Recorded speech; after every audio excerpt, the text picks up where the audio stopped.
Thiru T.K. Ramachandran belongs to the 1991 batch of Indian Administration Service. He presently serves as the Principal Secretary, Information Technology Department.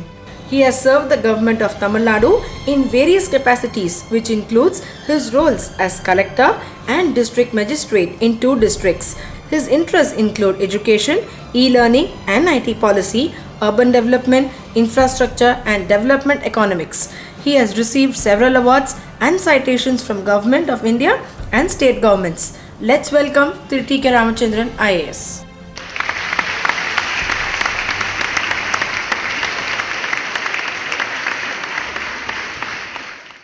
என்னுடைய காலை வணக்கங்கள்.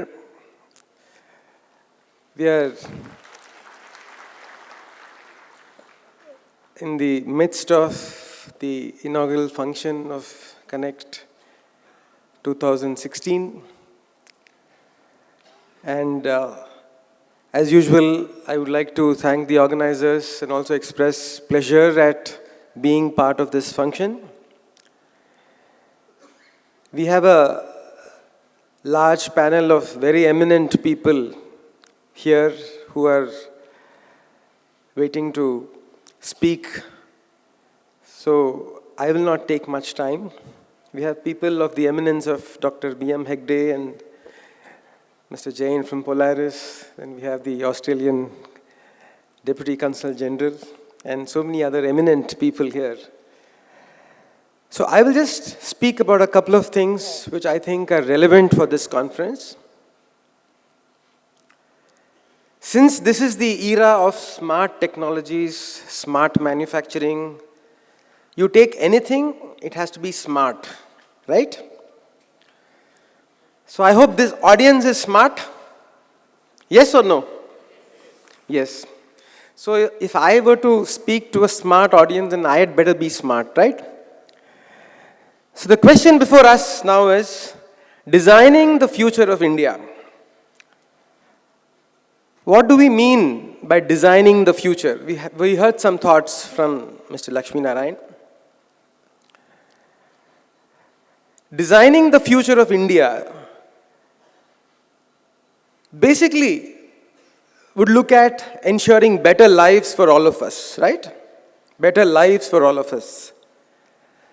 And I always say that better lives start with better health, right? You can't enjoy anything in life if you don't have health, yes or no? And that's why I think Dr. Hegde is here. You cannot enjoy life unless you have better health. And you cannot be happy unless you have health. So health, education, human resource development, and then of course having enough money, having technology to serve you, etc., etc. So all of us have to have our basic needs satisfied. You know that Maslow's hierarchy. So basic needs and higher needs, let's go up to self-actualization. But at least basic needs, health, all this needs to be satisfied. Only then we can look at a future which is bright. Only then can we design for it. I would look at this future in 3 terms. We are looking at quantitative parameters, we are looking at qualitative parameters, and we are looking at the 3rd dimension of equity. I call these the 3 Qs: quantity, quality, and equity. Quantity is simple.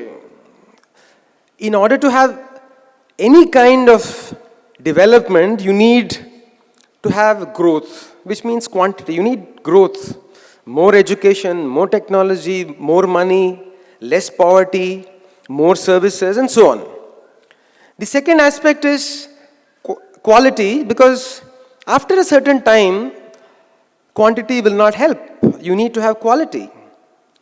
You can spread education, but at some point of time, you would like to know how well the education is being received.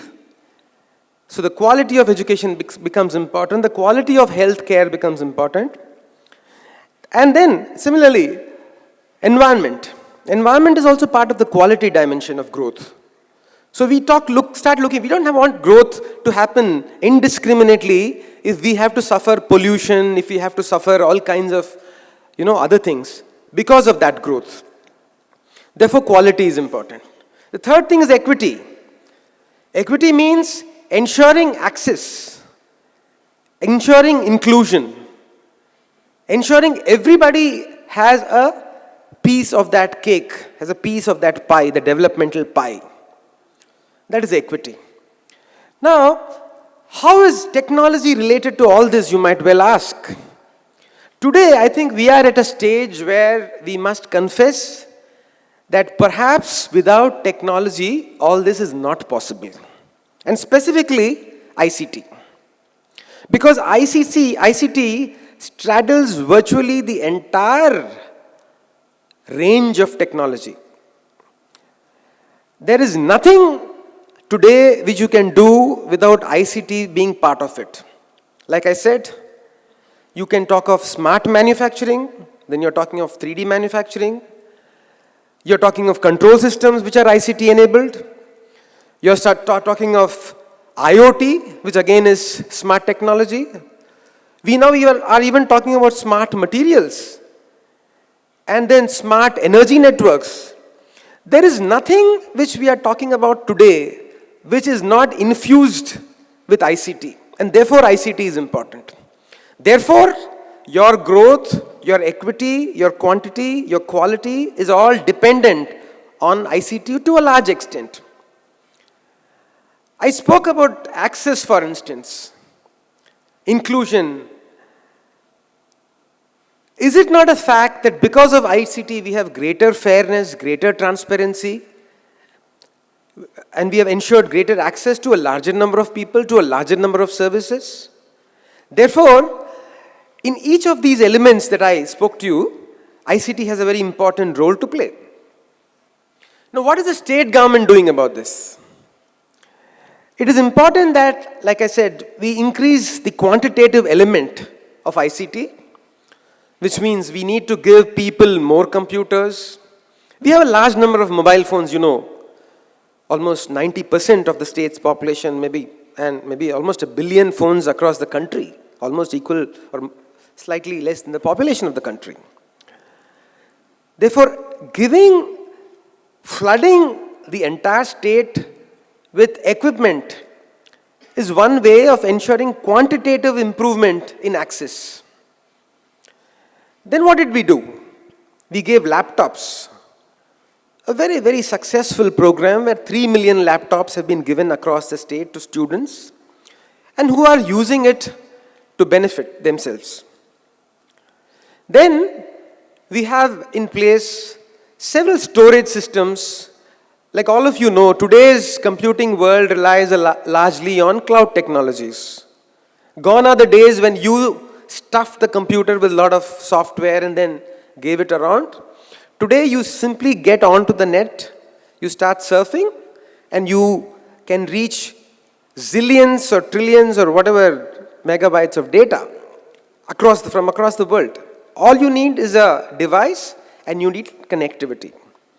But all that data has to sit somewhere, and therefore we have come up with the state data center, the disaster recovery center, the nearline disaster recovery center, and of course a cloud, all within the state government. I'm talking about the state, and you also know that we have had several important players in the IT field now setting up data centers right here in India. People are even talking about data centers inside the ocean, deep below the ocean, because of the temperature advantages. Then we are talking about access, which I said equity, and that is happening through several network projects, including BharatNet, which will provide 24 core optical fiber networks up to the village level. We are talking of 96, 48, 24 core networks up to the village level. Wi-Fi is good, but the kind of, we are talking about 2G, 3G, and now I think 5G. In a couple of years, we are going to have 5G.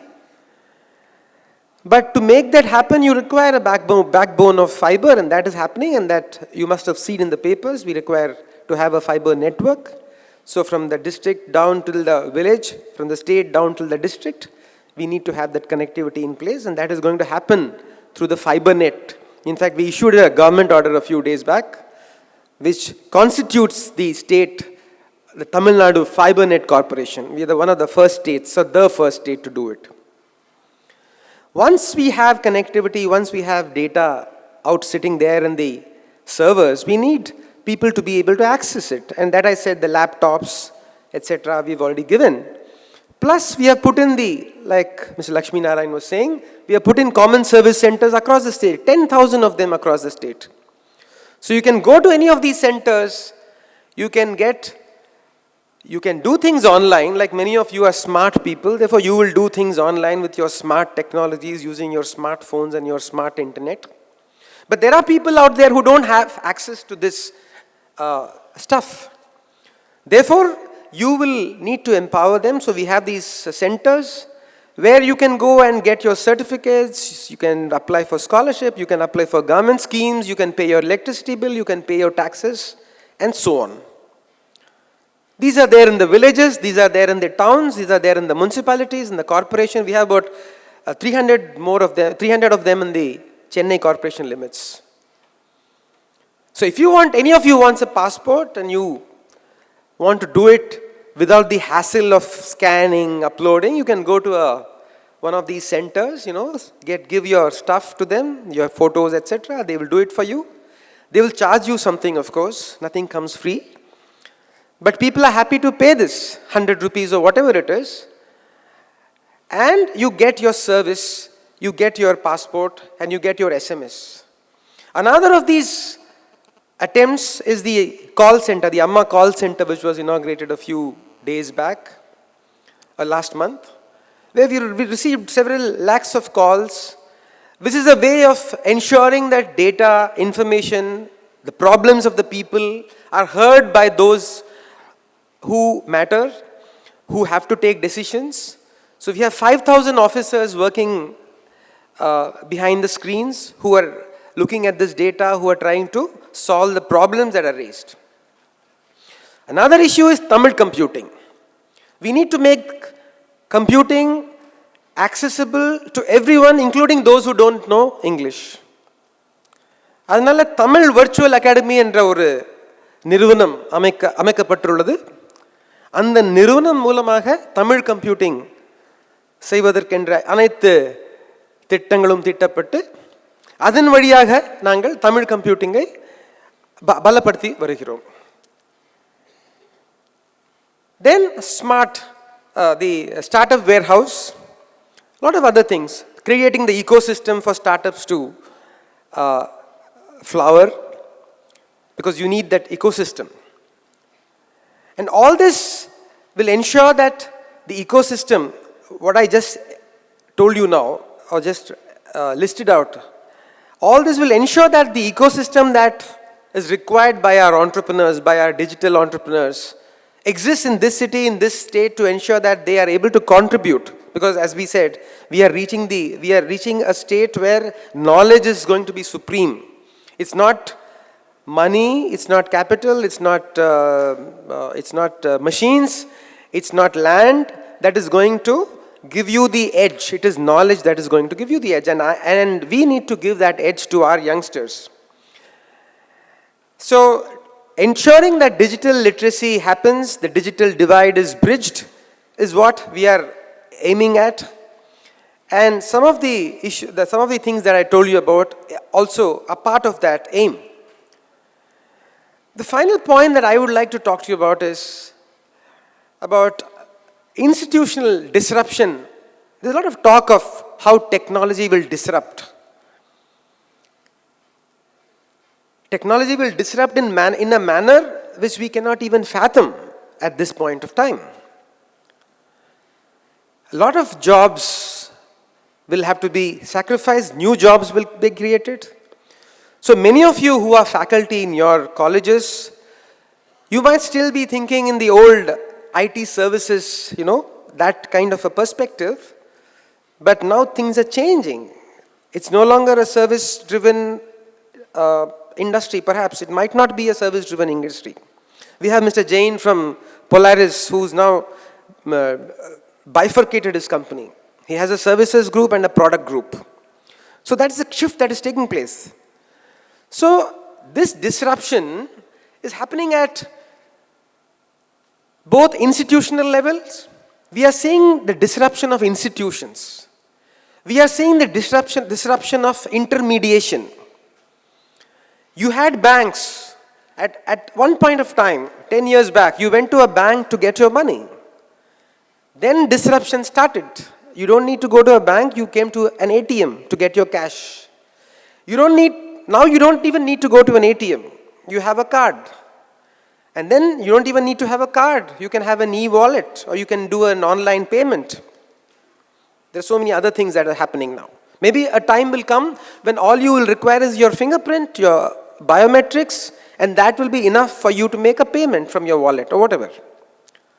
Therefore, disruption, institutional disruption is the way of life. What else can you think about? Can you tell me any other institutions that are getting disrupted? Anyone? It's happening all around us. It's happening in the very institutions that many of you represent. Education. MOOC means that in a few years, you might not need brick and mortar universities or colleges. People might like to sit at home, select their own courses, write their own exams. So again, intermediation. What is the intermediation that I'm talking about? If there is a market, it intermediates, it's an institutional intermediation between the consumer and the producer. It's an economic system. The consumer and the producer. And the market is intermediating. It's ensuring that the producer can meet the consumer. But what happens in e-commerce?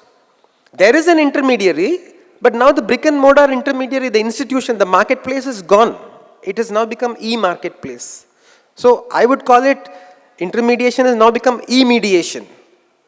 Okay? And you have instead of disruption, you have eruption or disruption. You call it whatever you want. And similarly, markets, post offices, agents. There was a time when agents would come after us for insurance, for this, for that. But now you go on to the internet, you select your own insurance products. You don't need intermediation any longer because you have information available. And this information is almost free. You don't have to pay for it. Stockbrokers might go out of job. So the death of the institution, the death of intermediation, I think is something. Hospitals, diagnostics, all this is going to get into this huge, chamber where there will be so much of disruption that you are going to see a lot of changes. And much of our education systems need to be prepared for this disruption. And what will you need to do? You will need to constantly be aware of how the ecosystem is changing, how technology is changing. There are materials now, carbon fiber. Yesterday it was steel, then it became aluminum, now today it's carbon fiber, tomorrow some nanoparticles, we don't know. Solar energy, battery technology, These technologies are so disruptive that anything that you might have read 20 years back is today redundant.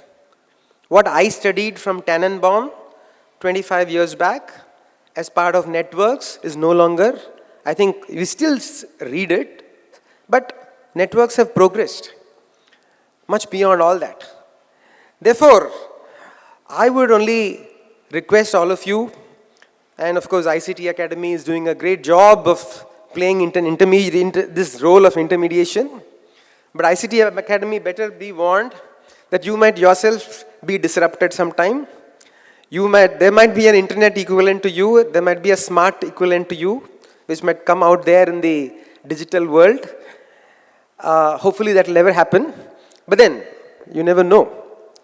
And people like you might directly like to, get in touch with the generators of knowledge. And therefore, I would like to thank ICT Academy for giving me this opportunity to speak to you and tell you about something that we are doing in government. And ICT Academy, as Mr. Lakshmi Narayan said, has received a lot of good press, a lot of encomiums from the Niti Aayog, from governments across the states, across the country. And this kind of a forum is one place where you can exchange ideas. Maybe there will be a time when even connect will be e-connect, right? But then we still sometimes like to be human beings. We don't like to do everything technologically, everything by video conferencing. We like to meet people, we like to talk, we like to shake hands, we like to eat. We can't eat electrons, right? So we like to eat, drink. So hopefully, at the end of my speech, I'd simply like to say that in spite of all this, we should remain human beings. We should not allow technology to take over us.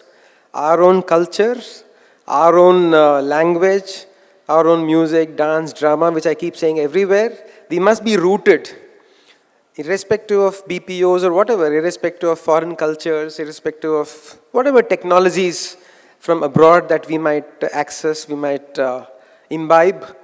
We should be rooted. We should ensure that we stay rooted. And by doing that, we stay closer to our families, closer to our communities, closer to our societies, closer to the nation. And as I said, that is one way of ensuring that we are healthy, wealthy, happy, and wise. On that note, I'd like to thank you all for giving me this opportunity.